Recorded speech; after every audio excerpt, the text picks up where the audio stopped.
Morning, everyone. Welcome to this morning's edition of the MPC Markets Morning Call, 2nd of April, 2026.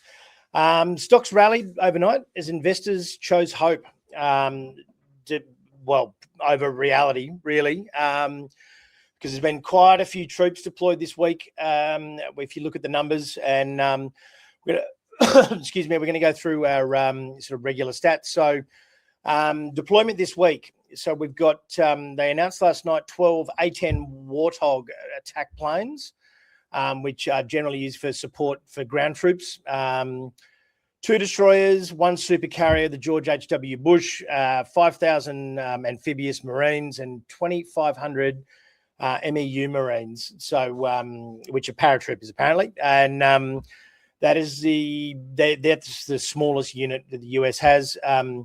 And that all really points to like a coastal attack. So taking the strait, essentially.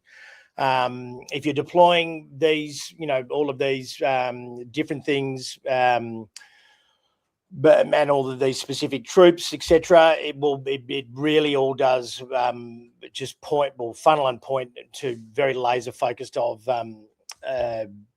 escorting ships through and very targeted amphibious ground attacks. It is nowhere near enough for any sort of sustained conflict or occupation, etc. So be careful what boots on the ground is not necessarily like boots on the ground means occupation. If they deploy these resources and it is very centered around that Strait of Hormuz, then it'll be a short targeted attack. Obviously, Trump has, he's got a big speech coming up. It's going to be at 11 o'clock today, so about an hour and 10 minutes. Everyone's kind of waiting for that. And look, I could probably write the speech right now. He's going to have a massive crack at at NATO. He's going to threaten to leave NATO. He's going to say that the allies are gutless. That they've destroyed them, that they've got no navy, that they've got no air force, and they're going to be out of there in 2 to 3 weeks. So half these troops won't even turn up for like the next few days anyway. So that's just not happening. But everything kind of points to a hard and fast sort of blitzkrieg, and then some form of attempt to get out. So, and look, it sounds like I'm being really unfair on Trump because I've been quite critical, but he's not the only president to have done this. Republican presidents in the past, like 1990s Iraq War, they said, Donald Rumsfeld turned around and said, it'll be days, maximum weeks.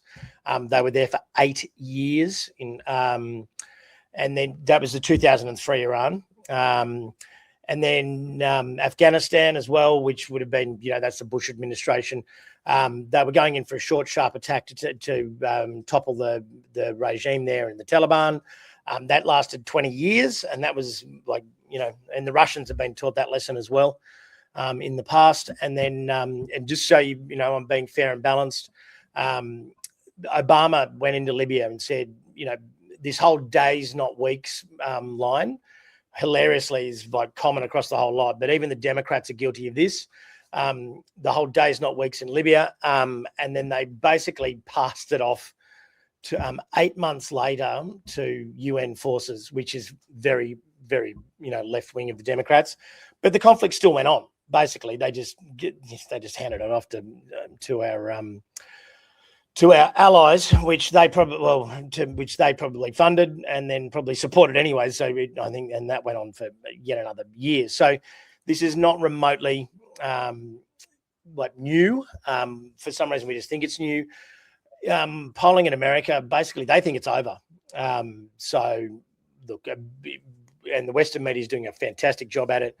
But these daily attack events, I've updated these today. We're still above the average. So we're, the average, I've got these numbers here now, the average attacks per day for the Allies, 215, 73 for the, and we hit 106 yesterday for Iran. And so, the Allies have backed it off a little bit, but, and then Benjamin Netanyahu as well. It was a little bit of an old news story, but he turned around and said that whatever the US does in this Iran conflict, whether they back out or not, it won't stop them invading Lebanon. So, some positive news there from Israel. Sorry. This is part of our new dashboard, which is going to be, I'm basically going to update this daily and make it available to you all. And it'll be updated about 8 in the morning every day. But it'll be those normal attack numbers, the map of any significant attacks for 48 hours. This is the amount of cumulative barrels that we're losing. And this is the day. So if it was to stop tomorrow, if they just struck peace tomorrow, it's going to take 31, on average, about 31, 32 days to return to normal supply. And obviously, the longer that goes on, the higher that number gets. US troop build-up is one part of the dashboard as well. And this is traffic in the Strait of Hormuz. So you can see that they're letting through some traffic, albeit not much. This was this was sort of the green dotted line is the the average tankers, and the blue dotted line is the average traffic that went through pre this conflict. So we've got to get back to that green and blue line, and then we'll be right. And we are just hoping this number doesn't go beyond 40 basically.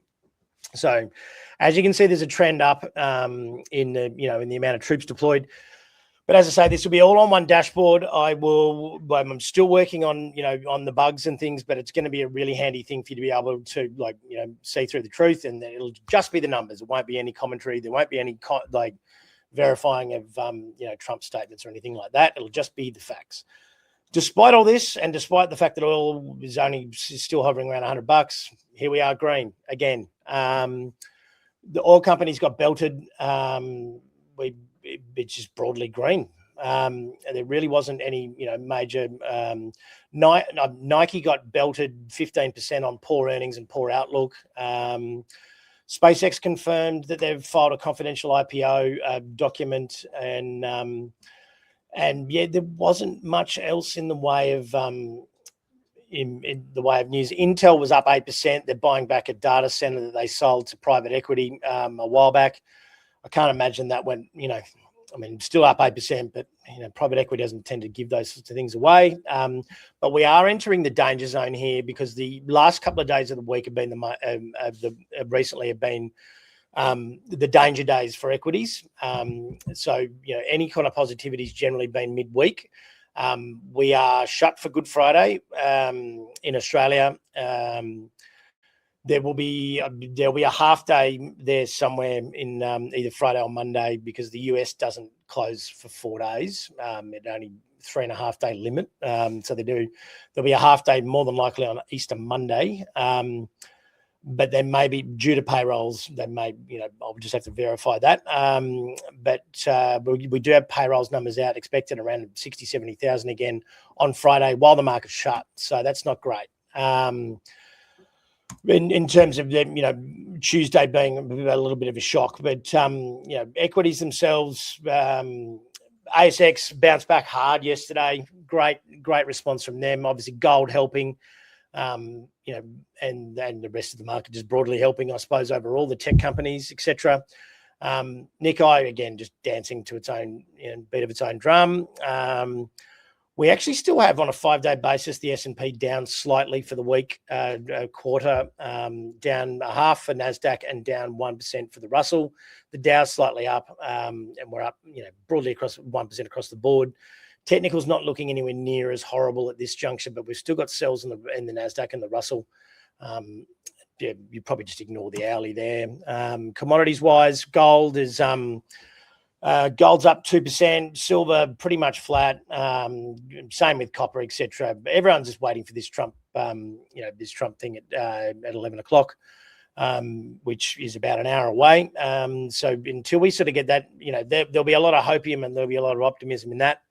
But just remember the facts, and remember that every president says this, and try to see the forest for the trees a little bit.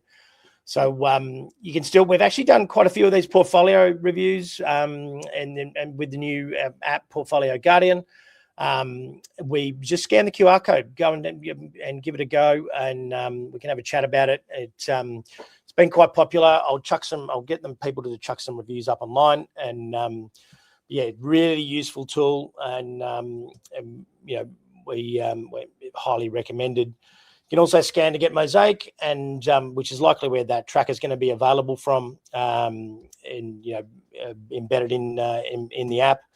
So you know, scan, and we'll give you a month free, and the recommendations on top of all the content, everything, which is already free. So have a great Easter weekend. Try to, you know, forget about the markets and not drive anywhere, I suppose.